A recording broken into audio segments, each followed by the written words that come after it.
Hi guys, welcome back to Navya Raj YouTube channel. ಎಲ್ಲರೂ ಹೇಗಿದ್ದೀರಾ? ನಾನು ತುಂಬ ಚೆನ್ನಾಗಿದ್ದೀನಿ. ಇವತ್ತು ಸ್ವಲ್ಪ ಬಿಸಿಲು ಜಾಸ್ತಿ ಆಗ್ಬಿಟ್ಟಿದೆ. ಆ್ಯಕ್ಚುಲಿ ನೆನ್ನೆ ಮತ್ತು ಇವತ್ತು ತುಂಬ ಬಿಸಿಲು. 2 ಡೇಸ್ ಮಳೆ ಆಯಿತು, ಬಟ್ ಇಲ್ಲಿ ಅದೇ ಥರ ಕಂಡೀಷನ್ನು, ಏನೂ ಮಾಡೋಕ್ಕಾಗಲ್ಲ ಇಲ್ಲಿ. ಬರ್ತಾ ಇದ್ದಾರೆ, ಅಲ್ಲಿ ಕಾಣಿಸ್ತಾ ಇದ್ದಾರೆ. ಮನೋಜ್ ಅವ್ರು ಬರ್ತಾ ಇದ್ದಾರೆ, ಹೇಳ್ತಾ ಇದ್ದೀನಿ. ಗೈಸ್, ಇವತ್ತೇನಿಲ್ಲ, ಸ್ವಲ್ಪ ಮನೇಲಿ ತಿಂಡಿ ಮತ್ತು ರೊಟ್ಟಿ ಎಲ್ಲ ಮಾಡ್ತಾ ಇದ್ದೀವಿ. ಏನಕ್ಕೆ ಅಂತಂದರೆ ನಾನು ಆಷಾಢಕ್ಕೆ ಅಮ್ಮ ಮನೆಗೆ ಹೋಗ್ತಾ ಇದ್ದೀನಿ. ಸೊ ಹಾಗಾಗಿ ಸ್ವಲ್ಪ ಇಲ್ಲಿಂದ ಐಟಮ್ಸ್ ತಿನ್ನೋದಕ್ಕೆಲ್ಲ ಮಾಡ್ಕೊಂಡು ತೊಗೊಂಡೋಗೋಣ ಅಂತ ಅಂದ್ಬಿಟ್ಟು ಅಮ್ಮ ರೊಟ್ಟಿ ಮತ್ತು ಕರ್ಜಿಕಾಯಿ ಸ್ವೀಟ್ಸ್ ಎಲ್ಲ ಮಾಡ್ತಾ ಇದ್ದಾರೆ. ಅದೆಲ್ಲ ಕ್ಯಾಪ್ಚರ್ ಮಾಡ್ತೀವಿ. ನೋಡಿ ಗೈಸ್, ಏನಂದರೆ ನಾನು ರೊಟ್ಟಿ ಮಾಡಿಸಿದ್ದೀನಿ, ಒಂದು 20-25 ರೊಟ್ಟಿ ಮಾಡಿಸಿದ್ದೀನಿ. ಏನಕ್ಕೆ ಅಂದರೆ ಪೂಜಾ ನಮಗೆ ರೊಟ್ಟಿ ಲಾಸ್ಟ್ ಟೈಮ್ ಕೊಟ್ಟು ಕಳಿಸಿದ್ರು ಅಮ್ಮ ನಮಗೆ. ಅಂದರೆ ಮದುವೆ ಆಗಿದ್ದು ಫಸ್ಟ್ ಟೈಮ್ ಅಮ್ಮ ಮನೆಗೆ ಹೋಗ್ತೀವಲ್ಲ, ಆವಾಗ ಕೊಟ್ಟು ಕಳಿಸಿದ್ರು. ತಿನ್ನಿ, ಚೆನ್ನಾಗಿರುತ್ತೆ ಅಂದ್ಬಿಟ್ಟು. ನಾನು ಕೂಡ ಟೇಸ್ಟ್ ಮಾಡಿರಲಿಲ್ಲ, ತಿಂದ್ವಿ, ಸಖತ್ತಾಗಿತ್ತು. ಬಟ್ ಏನಂದರೆ ಆ ರೊಟ್ಟಿನ ಜಾಸ್ತಿ ತಿನ್ನಬಾರ್ದಂತೆ, ಹೆಲ್ದಿ ಅಲ್ಲ. ಜೋಳದ ರೊಟ್ಟಿ ಅಷ್ಟು ಒಳ್ಳೇದಲ್ಲ ಅಂತ ಹೇಳ್ತಾರೆ, ಹೊಟ್ಟೆ ನೋವು ಬರುತ್ತೆ, ಜಾಸ್ತಿ ತಿನ್ನಬಾರ್ದು, ಕಮ್ಮಿ ತಿನ್ನಬೇಕು ಅಂತ ಹೇಳಿದ್ರು. ಬಟ್ ಪೂಜಾ ಕೇಳಿದ್ಲು ಅನ್ನೋದಕ್ಕೋಸ್ಕರ ಮಾಡಿಸಿದ್ದೀನಿ. ನಮ್ಮ ಮನೇಲಿ ಆಲ್ಮೋಸ್ಟ್ ತಿಂತಾರೆ ಇವಾಗ, ಅಂದರೆ ಜಸ್ಟ್ ಟೇಸ್ಟ್ಗೋಸ್ಕರ ತಿಂತಾರೆ, ಅದೇ ರೆಗ್ಯುಲರ್ ಹ್ಯಾಬಿಟ್ ಏನಿಲ್ಲ. ಆ್ಯಂಡ್ ಮನೋಜ್ ಅಂದರೆ ನಮ್ಮ ಮದುವೆ ಟೈಮಲ್ಲಿ ಅಮ್ಮ ಮತ್ತು ಅವ್ರ ತಂಗಿ ಇಬ್ಬರು ಸೇರಿ ಒಂದು 500 ರೊಟ್ಟಿ ಮಾಡಿದ್ರಂತೆ ಗೈಸ್. ಈಗ ನಮ್ಮ ಕಡೆ ಎಲ್ಲ ಏನಂದರೆ ಜಸ್ಟ್ ಒಂದು ಪಲಾವು, ಪುಳಿಯೋಗರೆ, ಚಿತ್ರಾನ್ನ, ಮುದ್ದೆ, ಈ ಥರ ಡಿಫ್ರೆಂಟಾಗಿ ಮಾಡಿಬಿಟ್ಟು ಕೊಡ್ತೀವಿ. ಬಟ್ ಇಲ್ಲೇನಂದರೆ ರೊಟ್ಟಿ ಊಟನೇ ಫೇಮಸ್ ಅಲ್ವಾ. ಸೊ ಹಾಗಾಗಿ ಅವ್ರು ಅದನ್ನು ಮಾಡಿ ಬರೋ ಗೆಸ್ಟ್ಗೆಲ್ಲ ಈಸಿ ಆಗುತ್ತೆ ಸರ್ವ್ ಮಾಡೋದಕ್ಕೆ ಅಂದ್ಬಿಟ್ಟು ಒಂದು 500 ರೊಟ್ಟಿ ಮಾಡಿ ಇಟ್ಬಿಟ್ಟಿದ್ರಂತೆ. ನನಗೆ ಶಾಕ್ ಆಯ್ತು, 500 ರೊಟ್ಟಿ ಒಬ್ಬರೇ ಹೆಂಗೆ ಮಾಡಿದ್ರು. ಆ್ಯಂಡ್ ಅಭ್ಯಾಸ ಅವ್ರಿಗಲ್ವಾ. ಸೊ ಈಗ 25 ರೊಟ್ಟಿನೂ ಒಬ್ಬರೇ ಮಾಡಿದ್ದಾರೆ, ಚೆನ್ನಾಗಿ ಮಾಡಿದ್ದಾರೆ. ಅದನ್ನು ತೋರಿಸ್ತೀನಿ ಹೇಗೆ ಮಾಡಿದ್ದಾರೆ ಅಂದ್ಬಿಟ್ಟು. ಆ್ಯಂಡ್ ಈಗ ಸ್ವೀಟ್ ಮಾಡ್ತಾಯಿದ್ದೀವಿ, ಕರ್ಜಿಕಾಯಿ ಮಾಡ್ತಾಯಿದ್ದೀವಿ. ಅದಕ್ಕೆ ಅಮ್ಮವ್ರ ಫ್ರೆಂಡು ಬಂದಿದ್ದಾರೆ ಹೆಲ್ಪ್ ಮಾಡೋದಕ್ಕೆ. ಒಂದು ಸ್ವಲ್ಪ ಜಾಸ್ತಿನೇ ಮಾಡೋಣ, ಇಲ್ಲಿಗೂ ಆಗುತ್ತೆ ನಿಮ್ಮ ಮನೆಗೂ ಆಗುತ್ತೆ ಅಂತ ಹೇಳಿದ್ರು, ಹಾಗಾಗಿ ಮಾಡ್ತಾಯಿದ್ದೀವಿ. ಬನ್ನಿ ಈಗ ಹೋಗುವ. ನಾನು ರೊಟ್ಟಿ ಹೇಗೆ ಮಾಡಿ ಇಟ್ಟಿದ್ದಾರೆ ತೋರಿಸ್ತೀನಿ. ಸಿಕ್ಕಾಪಟ್ಟೆ ಗಾಳಿ ಗೈಸ್, ಸಿಕ್ಕಾಪಟ್ಟೆ ಗಾಳಿ.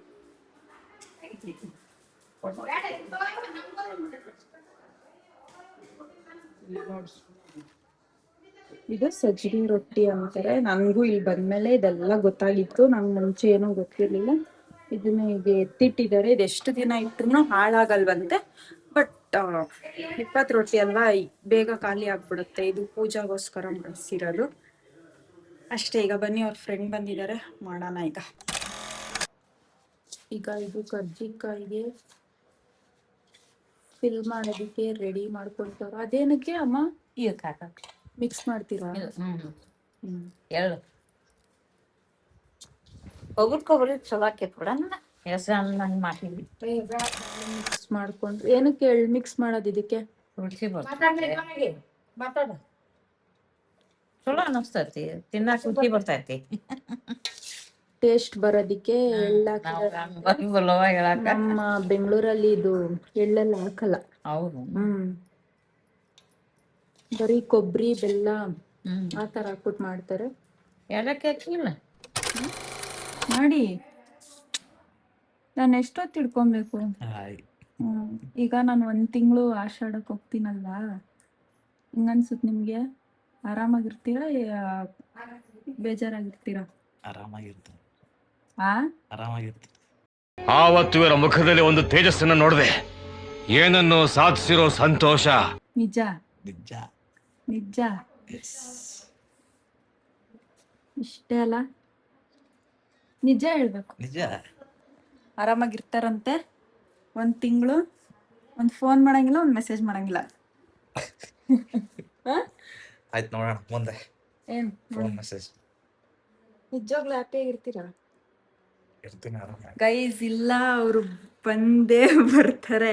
ಅವ್ರು ನಾರ್ಮಲ್ ಡೇಸಲ್ಲೇ ಅವ್ರು ಬಿಟ್ಟಿರಲ್ಲ, ಅವ್ರು ಬಂದ್ಬಿಡ್ತಾರೆ. ಹುಡ್ಕೊಂಡ್ ಅನ್ನೋಕ್ಕಿಂತ ಬಂದ್ಬಿಡ್ತಾರೆ, ಅವ್ರು ಇರಲ್ಲ. ಇದ್ರೆ ಒಂದ್ ವಾರ ಇರ್ತಾರೆ, ಮತ್ತೆ ಬಂದೇ ಬರ್ತಾರೆ. ಇಲ್ಲ ಅಲ್ಲಿ ಆಗ್ತಾ ಇಲ್ಲ ಅಂದ್ಬಿಟ್ಟು ಬರ್ತಾರೆ ಅವರು. ಇನ್ 1 ತಿಂಗಳು ದೇವ್ರಿಗೆ ಗೊತ್ತು. ನೋಡ್ ನಗ್ತಾರೆ. ಇರಲ್ಲ ಗೈಸ್, ಬರ್ತಾರೆ. ಆಕ್ಚುಲಿ ಆಷಾಢಕ್ಕೆ ಏನೋ ಹೊರಗಡೆ ಹೋಗೋಣ ಅಂತ ಪ್ಲಾನ್ ಮಾಡ್ತಾ ಇದೀವಿ, ಬಟ್ ಗಾಳಿ ತುಂಬಾ ಇರೋದಿಕ್ಕೆ ಎಲ್ಲೂ ಹೋಗಕ್ಕೆ ಇಷ್ಟ ಆಗ್ತಾ ಇಲ್ಲ. ಸೊ ಶ್ರಾವಣಕ್ಕೆ ಪ್ಲಾನ್ ಮಾಡೋಣ ಅಂತ. ನೋಡೋಣ, ಇಫ್ ಇನ್ ಕೇಸ್ ನಮ್ಗೇನಾದ್ರೂ ಈ ಮಂತಲ್ಲಿ ಎಲ್ಲಾದ್ರೂ ಹೋಗೋ ಪ್ಲಾನ್ ಆದ್ರೆ ಹೋಗ್ತೀವಿ, ಇಲ್ಲಾಂದ್ರೆ ನೆಕ್ಸ್ಟ್ ಮಂತ್ ಅದೇ ಗಾಳಿ ಎಲ್ಲ ಕಮ್ಮಿ ಆದ್ಮೇಲೆ ಹೋಗೋದು. ಓಕೆನಾ? ಕರ್ಕೊಂಡು ಹೋಗ್ತೀರಾ? ಓಕೆ, ಹೋಗೋಣ. ಬನ್ನಿ Done. ಬನ್ನಿ. ಈಗ ಅವ್ರು ಮಾಡ್ತಾ ಇದಾರೆ ಸ್ವೀಟ್, ನೋಡೋಣ.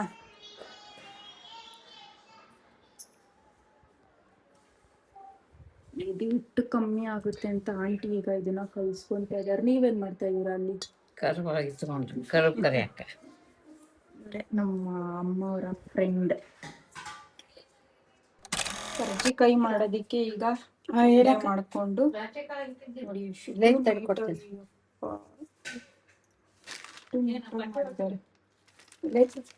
ನಾವಾದ್ರೆ ಅಂದಾಜು ಚೆಕ್ ಮಾಡ್ಕೊಂಡು ಅದು ರೌಂಡ್ ಶೇಪ್ ಕರೆಕ್ಟ್ ಆಗಿದ್ಯಾ ಇಲ್ವಾ ಅಂತೆಲ್ಲ ಚೆಕ್ ಮಾಡ್ಕೊಂಡು ಅಳತೆ ಹಾಕೊಂಡು ಆ ತರ ನಾವು ಇದ್ ಮಾಡ್ತೀವಿ. ಅವ್ರ ಕೈಯಲ್ಲಿ ಎಷ್ಟು ನೀಟಾಗಿ ರೌಂಡ್ ಮಾಡಿದ್ದಾರೆ.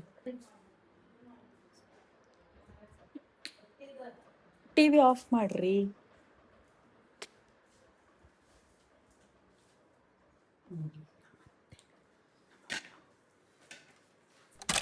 ಪಿಂಪಲ್ಸ್ ಇಲ್ಲೊಂದಾಗಿದೆ, ಇಲ್ಲೊಂದಾಗಿದೆ. ಇದು ಮಾರ್ಕ್ ಅಷ್ಟೇ, ಇದು ಹೋಗ್ತಾ ಇದೆ. ಏನಕ್ಕೆ ಅಂತ ಅಂದ್ರೆ ಈ ಗರ್ಲ್ಸ್ ಪ್ರಾಬ್ಲಮ್ಸ್ ಇರುತ್ತಲ್ಲ ಮಂತ್ಲಿ, ಹಾಗಾಗಿ ಮತ್ತೆ 2 ಡೇಸಿಂದ ಬಿಸಿಲು ಜಾಸ್ತಿ ಆಗಿರೋದ್ರಿಂದ ನನಗೆ ಅದು ಆಗಲ್ಲ. ಹೀಟ್ಗೆ ಮತ್ತೆ ಉಕ್ಕೋದೆಲ್ಲ ಸ್ಟಾರ್ಟ್ ಆಗಿಬಿಡುತ್ತೆ. ನಿದ್ದೆ ಬರ್ತಾ ಇದೆ. ಏನಕ್ಕೆ ಅಂದರೆ ನೈಟ್ ಶಿಫ್ಟ್ ಪ್ರಾಬ್ಲಮ್, ಹಂಗಾಗಿ ನಿದ್ದೆ ಬರ್ತಾ ಇದೆ ಅಷ್ಟೇ, ಬೇರೆ ಇನ್ನೇನಿಲ್ಲ. ಅಲ್ಲಿ ಹೋಗಿ ಹೆಲ್ಪ್ ಮಾಡಬೇಕು. ಅವ್ರು ಇನ್ನೂ ಅದೇನೇನೋ ಎಲ್ಲ ಮಾಡ್ಕೊತಾ ಇದ್ದಾರೆ, ನನಗೆ ಅದು ಮಾಡೋಕ್ಕೆ ಬರಲ್ಲ. ನೋಡಿಕೊಂಡೆ, ಬಟ್ ನನಗದಷ್ಟು ಗೊತ್ತಾಗಲಿಲ್ಲ. ಸೊ ಈಗ ಫಿಲ್ಲಿಂಗ್ ಮಾಡಬೇಕು ಅಷ್ಟೇ. ಆ್ಯಂಡ್ ಇನ್ನು ಮಿಕ್ಕಿದ್ದು ವ್ಲಾಗ್ಸ್ ಏನೇನಿದೆ, ಐ ಥಿಂಕ್ ನಾಳೆ ಇನ್ನೊಂದು ವ್ಲಾಗ್ ಬರುತ್ತೆ. ಅದು ಈ ತಿಂಗಳಿಗೆ ಅತ್ತೆ ಮನೆ ವ್ಲಾಗ್ ಲಾಸ್ಟ್ ಆಗುತ್ತೆ. ಇನ್ನು ಮಿಕ್ಕಿದ್ದು ನಾನು ಬ್ಯಾಂಗ್ಳೂರಲ್ಲಿ ಇರ್ತೀನಲ್ಲ, ಅಲ್ಲಿಂದ ವ್ಲಾಗ್ಸ್ ಬರುತ್ತೆ. ಆ್ಯಂಡ್ ಇನ್ನು 1 ಮಂತ್ ಇನ್ನೊಂದು 2 ಮಂತ್ಸಲ್ಲಿ ಏನೋ ಒಂದು ವಿಷಯ ಇದೆ ಗೈಸ್, ಅದನ್ನು ಶೇರ್ ಮಾಡ್ಕೊತೀನಿ. ಹಾಗಾಗಿ ನಾಳೆ ಒಂದು ಸ್ಪೆಷಲ್ ವ್ಲಾಗ್ ಈ ಮನೇಲಿ ಮಾಡ್ತಾ ಇದ್ದೀನಿ. ಬನ್ನಿ, ಈಗ ಅವ್ರು ಏನು ರೆಡಿ ಮಾಡ್ಕೊಂಡಿದ್ದಾರೆ ನೋಡೋಣ. ಓ, ರೆಡಿ ಆಯಿತು.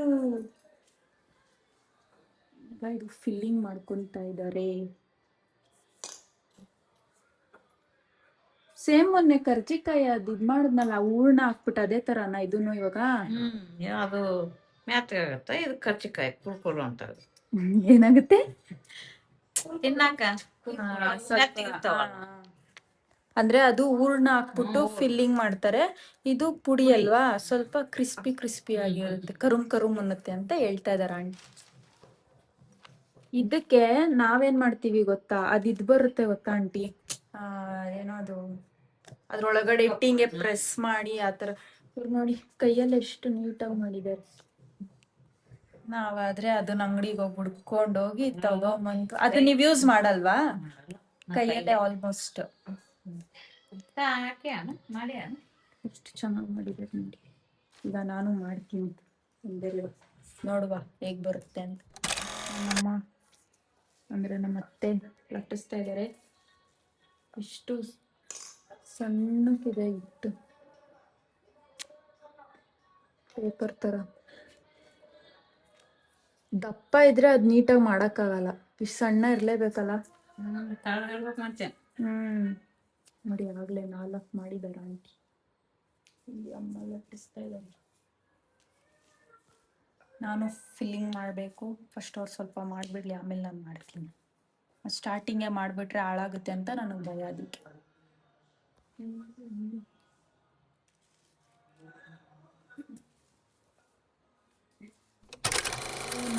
ಇದಕ್ಕೂ ನೋಡಿ ಡಿಫ್ರೆಂಟಾಗಿ ಮಾಡಿದ್ದಾರೆ, ಅಂದರೆ ಕೈಯಲ್ಲೇ ಪ್ರೆಸ್ ಮಾಡಿದ್ದಾರೆ. ಇದು ನೋಡಿ ಕೈಯಲ್ಲೇ ಮಾಡಿರೋದು ಎಷ್ಟು ಚೆನ್ನಾಗಿ ಒಳ್ಳೆ ಎಣ್ದಿರೋ ಥರ ಮಾಡಿದ್ದಾರೆ. ನಾವು ಇದೆಲ್ಲ ಮಾಡೋದಕ್ಕೆ ಒಂದೊಂದು ಹಬ್ಬಕ್ಕೆ ಕಾಯ್ತೀವಿ. ಇಲ್ಲಿ ಅವಾಗವಾಗ ಮಾಡ್ಕೊಂಡು ಅವರು ಎತ್ತಿಟ್ಕೊಂಡು ಸ್ನ್ಯಾಕ್ಸ್ ಥರ ತಿಂತಾ ಇರ್ತಾರೆ. ಇದು ಎಷ್ಟು ಚೆನ್ನಾಗಿ, ನನಗೆ ಸಖತ್ ಇಷ್ಟ ಆಯಿತು, ಚೆನ್ನಾಗಿ ಬಂದಿದೆ. ಇದು ನಾರ್ಮಲ್ಲು, ಇದು ಒಂಥರ ಡಿಫ್ರೆಂಟಾಗಿ ಮಾಡಿದ್ದಾರೆ ಕೈಯಲ್ಲೇ. ಇಲ್ಲಿ ಯಾವುದೇ ಥರ ಇದು ಅದು ಕರ್ಜಿಕಾಯಿ ಮಾಡೋದು ಬರುತ್ತಲ್ವ ಡಬ್ಬ, ಅದೇನು ಯೂಸ್ ಮಾಡ್ತಿಲ್ಲ, ಅವ್ರು ಕೈಯಲ್ಲೇ ಮಾಡ್ತಿದ್ದಾರೆ. ಇದ್ಯಾಕಮ್ಮ ಈ ಥರ ಇಟ್ಟಿದ್ದೀರಾ? ಎಕ್ಸ್ಟ್ರಾ ಎಷ್ಟು ನೀಟಾಗಿ ತೆಳ್ಳಗೆ. ಇದು ಜಸ್ಟ್ ಇಲ್ಲಿನ ಸ್ಟೈಲ್, ಹೇಗೆ ಯಾವ ಥರ ಫುಡ್ಡು ಯಾವ್ಯಾವ ಥರ ತಿಂಡಿ ಮಾಡ್ತಾರೆ ಅಂತ ನಾನು ತೋರಿಸ್ತಾ ಇರೋದು ಅಷ್ಟೇ, ಬೇರೆ ಇನ್ನೇನಿಲ್ಲ. ಅಲ್ಲೂ ಮಾಡ್ತಾರೆ, ಬಟ್ ಇಲ್ಲಿ ಸ್ವಲ್ಪ ಡಿಫ್ರೆಂಟಾಗಿ ಮಾಡ್ತಾರೆ ಅಂತ ನಾನು ಮಾಡಿದ್ದಾರೆ. ಇದರಲ್ಲಿ ಫಿಲ್ಲಿಂಗ್ ಮಾಡಿ ಹಿಂಗೆ ಸುತ್ತಲೂ ಡಿಸೈನ್ ಥರ ಮಾಡಿದ್ದಾರೆ. ಇದೊಂದು ಶಂಖ ಥರ ಮಾಡಿದ್ದಾರೆ. ಏನೇನು ಡಿಸೈನ್ ಮಾಡ್ತಾ ಇದ್ದಾರೆ ಆಂಟಿ. ಈಗ ನೋಡಿ ಇದನ್ನ ಮಾಡ್ತಾ ಇದ್ದೀರಾ ಈಗ ಇದನ್ನ ತೋರಿಸು. ಈಗ ಇದನ್ನ ಮಾಡ್ತಾ ಇದ್ದಾರೆ. ಅದು ಸ್ವಲ್ಪ ಟೈಮ್ ತಗೊಳುತ್ತೆ ಅನ್ಸುತ್ತಲ್ಲ ಬೇಯಕ್ಕೆ. ಕರೆಕ್ಟ್ ಆಗುತ್ತಾ ಬೇಗ?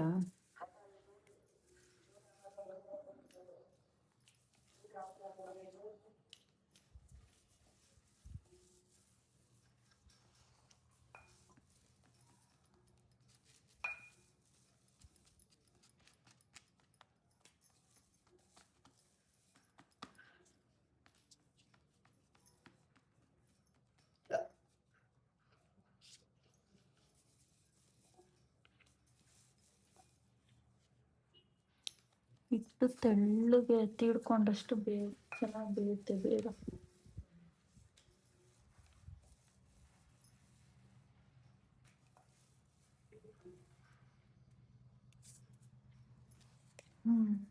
ನಿಮಗೆ ಖುಷಿ ಅಲ್ವಾ? ಖುಷಿ ಖುಷಿ. ತಿಂಡಿ ಮಾಡೋದೆಲ್ಲ ಖುಷಿ. ಎಷ್ಟು ಥರ ತಿಂಡಿ ಮಾಡಿದ್ರು ಖುಷಿಯಾಗಿ ಮಾಡ್ತಾರೆ ನಮ್ಮ ಅತ್ತೆ. ಹೊಟ್ಟೆ ತುಂಬುತ್ತಂತೆ ಅವ್ರಿಗೆ. ತಿಂಡಿ ಮಾಡ್ಕೊಂಡು ತಿಂತಾ ಇದ್ರೆ ಹೊಟ್ಟೆ ತುಂಬುತ್ತಂತೆ. ಸಿಕ್ಕಾಪಟ್ಟೆ ಇದು ಸ್ನ್ಯಾಕ್ಸ್ ತಿನ್ನೋ ರೂಢಿ ಇವ್ರಿಗೆಲ್ಲ. ನಾವು ಒಂದೆರಡು 4 ಮಾಡ್ಬೇಕು ಸುಳಿ ಒಳಗೆ ಒಬ್ಬೇಸ್ಬೇಕಲ್ಲ. ಮಾಡ್ತಾಳೆ ಇದನ್ನ ಇದೆಲ್ಲ ಎಣ್ಣೆಯಲ್ಲಿ ಫ್ರೈ ಮಾಡೋದು ತಾನೆ. ಇದು ಎಣ್ಣೆಲೆ, ಇದು ಎಣ್ಣೆಲ್ಲ, ಇದು ಎಣ್ಣೆಲೆ ಮಾಡೋದು ಅಷ್ಟೇ ಗೈಸ್. ಈಗ ಇದೆಲ್ಲ ಅಲ್ಲಿಂದ ಸ್ವಲ್ಪ ಹಿಟ್ಟು ಮಿಕ್ಕಿದೆ, ಅದಕ್ಕೆಲ್ಲ ಇವಾಗ ಫಿಲ್ಲಿಂಗ್ ಮಾಡಿ ಎಣ್ಣೆಲಿ ಫ್ರೈ ಮಾಡೋದು. ಇದಾದ್ಮೇಲೆ ಶಂಕರಪಳೆ ಮಾಡ್ತೀರಾ? ಓ, ಅದೊಂದು ಸ್ವೀಟ್ ಇದೆ ಗೈಸ್, ಅದೊಂದು ಮಾಡಬೇಕು. ಅದು ಇದೇ ಹಿಟ್ಟಲ್ಲೇನಾ ಸೇಮ್? ಮೈದಾ ಹಿಟ್ಟು. ಮೈದಾ ಹಿಟ್ಟಲ್ಲಿ ಮೈದಾ ಹಿಟ್ಟು ಸಕ್ಕರೆ. ಮೈದಾ ಹಿಟ್ಟು ಸಕ್ಕರೆ ಎಲ್ಲ ಹಾಕಿ ಅದು ನಾವು ಮಾಡ್ತೀವಿ, ನಮ್ಮ ಮಮ್ಮಿ ಮಾಡ್ತಾರೆ. ಇಲ್ಲಿ ಅಮ್ಮ ನಾನು ಮಾಡ್ತೀನಿ ಅಂತೇಳಿ ಮಾಡ್ತಾ ಇದ್ದಾರೆ ಅಷ್ಟೇ. ಸಿಗುವ ಅದು ಎಣ್ಣೆಲಿ ಫ್ರೈ ಮಾಡಬೇಕಾದ್ರೆ ಪೂರಿ ಥರ ಆಗೋದು. ಪೂರಿ ಥರ ಗೊತ್ತಾ? ಎಣ್ಣೆಲಿ ಫ್ರೈ ಮಾಡ್ಕೊಳ್ತಾ ಇದ್ದೀವಿ. ಈಗ ಇಷ್ಟು ಕರ್ಜಿಕಾಯಿ ರೆಡಿ ಆಗಿದೆ. ಅಷ್ಟೇನಾ? ಸಿಂಪಲ್.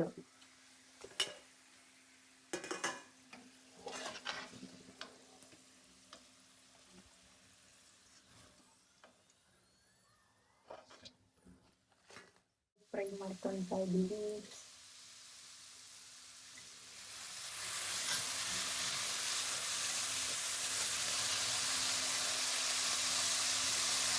ಸೇಮ್ ಇಷ್ಟೇ ಆದ್ರೆ ಸಾಕಾ? ಇದನ್ನು ಜಾಸ್ತಿ ಇದು ಮಾಡಂಗಿಲ್ಲ. ಇಲ್ಲ ಇಷ್ಟು ಬೇಗ ಆಗುತ್ತೆ. ಏನೆಲ್ಲ ಡಿಫ್ರೆಂಟ್ ಆಗಿ ಮಾಡ್ತಾ ಇದ್ದಾರೆ. ಸುರುಳಿ ಹೋಳಿಗೆ ಅಂತ ಹೇಳಿ. ಸುರುಳಿ ಹೋಳಿಗೆ. ಸುರುಳಿ ಹೋಳಿಗೆ ಅಂತೆ. ಇದು ನಾನು ಫಸ್ಟ್ ಟೈಮ್ ನೋಡ್ತಾ ಇರೋದು, ಮಾಡ್ತಾ ಇರೋದು.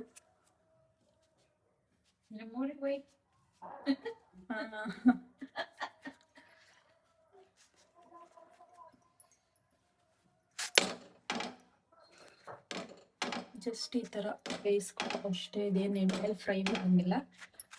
ಹೆಂಚ್ ಮೇಲೆನೆ ಹಾಕ್ಬಿಟ್ಟು ನೋಡಿ ಈ ಥರ ಆಗುತ್ತೆ. ನಾನು ಇದು ಯಾವುದೋ ಒಂದು ಇನ್ಸ್ಟಾಗ್ರಾಮ್ ವಿಡಿಯೋ ನೋಡಿದ್ದೆ. ಅದು ಯಾವುದೋ ಒಂದು ದೇಶದಲ್ಲೂ ಈ ಥರ ಮಾಡ್ತಾರೆ, ಆದರೆ ಅದು ಅಕ್ಕಿ ಹಿಟ್ಟಿಂದ ಮಾಡ್ತಾರೆ. ಇದು ನಾವು ಮೈದಾ ಹಿಟ್ಟಿಂದ ಮಾಡ್ತಾ ಇದೀವಿ. ಡಿಫ್ರೆಂಟಲ್ಲಿ ಎಣ್ಣೆ ಏನೂ ಹಾಕಂಗಿಲ್ಲ, ಜಸ್ಟ್ ಅದು ಬಟ್ಟೆಲಿ ಹಿಂಗೆ ರೊಟ್ಟಿ ಒತ್ತುತ್ತಾರಲ್ಲ ಆ ಥರ ಒತ್ತೋದು ಅಷ್ಟೇ. ಆಗೋಯ್ತು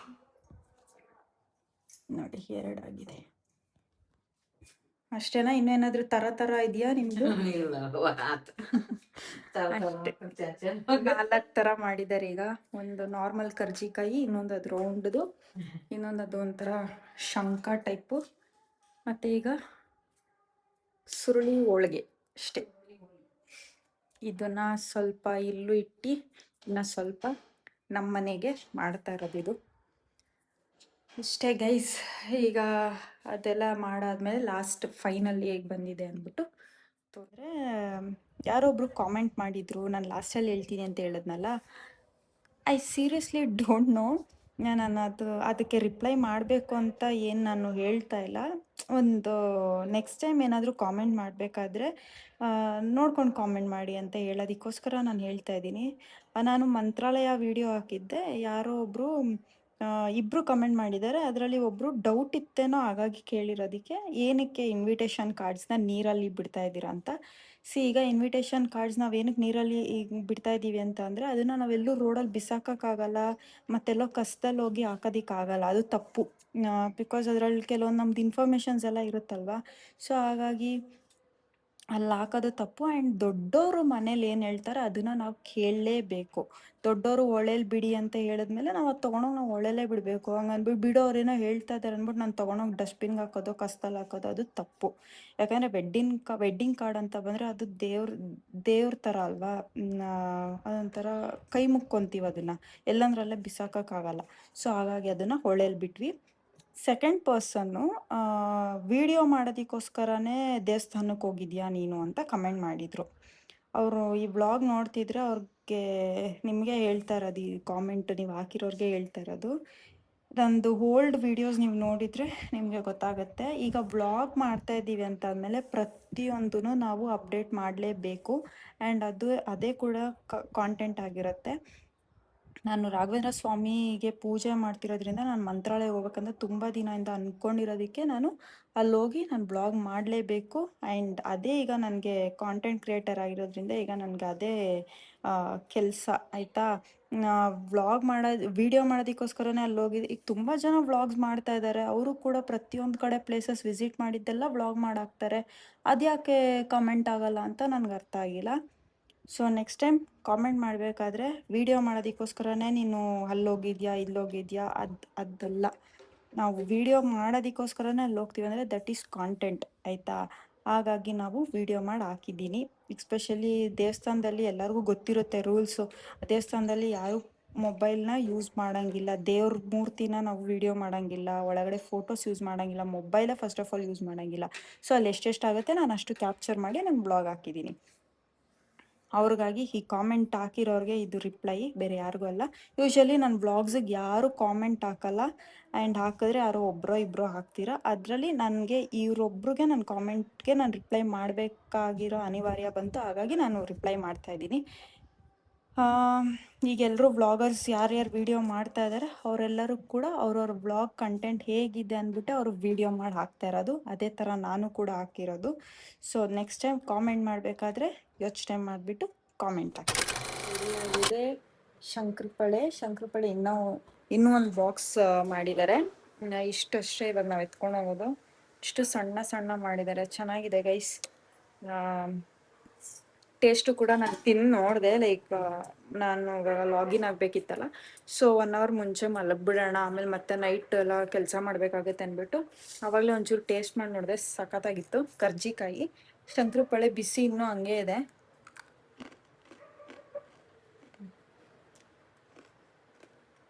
ಸಖತ್ತಾಗಿದೆ. ಏನಂದರೆ ಬಿಸ್ಕೆಟ್ ಥರ ಇದೆ, ಸಖತ್ ಸಣ್ಣಕ್ಕೆ ಚೆನ್ನಾಗಿ ಮಾಡಿದ್ದಾರೆ. ಅಷ್ಟೇ. ಇನ್ನೂ ಏನೇನೋ ಡಿಫ್ರೆಂಟ್ ಮಾಡ್ತಾರೆ ಗೈಸ್. ಈಗ ನನಗೆ ಸಿಕ್ಕಿರೋ ಟೈಮಲ್ಲಿ ಈಗ ಇಷ್ಟೇ ಸಾಕು, ಇಷ್ಟೇ ಮಾಡ್ಕೊಳ್ಳೋಣ ಅಂತ ಹೇಳಿದರು. ಆ್ಯಂಡ್ ಇನ್ನೂ ಏನೋ ಡಿಫ್ರೆಂಟಾಗೆಲ್ಲ ಆ್ಯಕ್ಚುಲಿ ನನ್ನ ಮದುವೆ ಟೈಮಲ್ಲಿ ನಾನು ಬಂದಾಗ ಫುಡ್ ಅಂತೂ ತುಂಬ ವೆರೈಟಿ ಮಾಡಿದರು. ಅವಾಗಂತೂ ನಾನಿನ್ನೂ ಅಂದರೆ ವ್ಲಾಗ್ ಅವತ್ತು ಮಾಡೋಕ್ಕಾಗಿಲ್ಲ. ಸಿಕ್ಕಾಪಟ್ಟೆ ಡಿಫ್ರೆಂಟ್ ವೆರೈಟೀಸ್ ಆಫ್ ಫುಡ್ಸ್ ಎಲ್ಲ ಮಾಡಿ ನಮಗೆ ಸರ್ವ್ ಮಾಡಿದರು ತಿನ್ನಿ ಅಂತ. ಬಟ್ ನಮಗೆ ತಿನ್ನೋಕ್ಕಾಗಿಲ್ಲ. ಎಲ್ಲ ಹೊಸ ವೆರೈಟಿ ಫುಡ್ಡು ಒಂಥರ ಹಿಂಗೆ ತಿನ್ನೋದು ಇದನ್ನ ಹಿಂಗೆ, ಅದು ಕೆಲವೊಂದಕ್ಕೆಲ್ಲ ಎಣ್ಣೆ ಹಾಕ್ಕೊಂಡು ಮಿಕ್ಸ್ ಮಾಡ್ಕೊಂಡು ತಿನ್ಬೇಕು, ಆ ಥರ ಎಲ್ಲ ಇತ್ತು.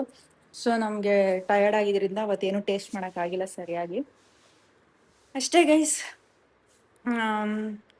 ತುಂಬ ಚೆನ್ನಾಗಿ ಮಾಡ್ತಾರೆ ನಮ್ಮ ಅತ್ತೆ ಅಡುಗೆನ. ಟೇಸ್ಟಿಯಾಗಿರುತ್ತೆ. ಅಂದರೆ ಅವ್ರ ಕಡೆ ಮಾಡೋ ಅಡುಗೆನೇ ಡಿಫ್ರೆಂಟು, ನಮ್ಮ ಕಡೆ ಮಾಡೋ ಅಡುಗೆನೇ ಡಿಫ್ರೆಂಟು. ಆದರೂ ಚೆನ್ನಾಗಿ ಮಾಡ್ತಾರೆ ಅಡುಗೆ ಎಲ್ಲ. ಅಷ್ಟೇ, ಇದಾಗಿತ್ತು ಇವತ್ತಿನ ವ್ಲಾಗ್. ಇಷ್ಟ ಆಗಿದ್ರೆ ಒಂದು ಲೈಕ್ ಮಾಡಿ, ಶೇರ್ ಮಾಡಿ, ಕಾಮೆಂಟ್ ಮಾಡಿ, ಹಾಗೆ ಸಬ್ಸ್ಕ್ರೈಬ್ ಮಾಡಿ. ಯಾರು ಸಬ್ಸ್ಕ್ರೈಬ್ ಮಾಡೋದನ್ನು ಮಾತ್ರ ಮರಿಬೇಡಿ. ಹಾಗೆ ಸಪೋರ್ಟ್ ಮಾಡಿ ಅಂತ ಕೇಳ್ಕೊತೀನಿ. ಸಿಗ್ತೀನಿ ಮುಂದಿನ ವ್ಲಾಗಲ್ಲಿ. ಟೇಕ್ ಕೇರ್, ಬಾಯ್.